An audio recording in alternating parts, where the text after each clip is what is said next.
বন্ধুরা সকাল সকাল রান্না হয়ে গেছে, খাবে তো চলে এসো। মেয়ের জন্য ভাত বাড়বো, আর কি রান্না করেছি তোমাদের দেখাবো। ভাতটা বেড়ে নিই, আর দিতে হবে না। এই কটা ভাত খেলে হয়ে যাবে। কালকে ডাক্তারবাবু কি বললো, যে যে জায়গায় কাজ করিস না খেয়ে ঢোকা যাবে না। রান্না করেছি তোমাদের দেখাই। এই দেখো সকাল সকাল মাংস করেছি, আলু দিয়ে মাখা মাখা, মানে একটু গ্রেভি গেছো।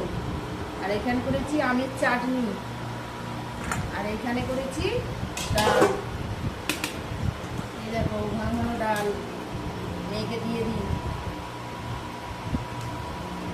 ভাতটা সব খাবি, আমাকে না বলতে হয়। ডাক্তারবাবু যা মাংস এই তো এইটুকু দিয়েছে, এইটুকু খাওয়া যাবে না। চা খাওয়া হয়নি বন্ধুরা। এই দেখো চা নিয়ে বসে পড়েছি।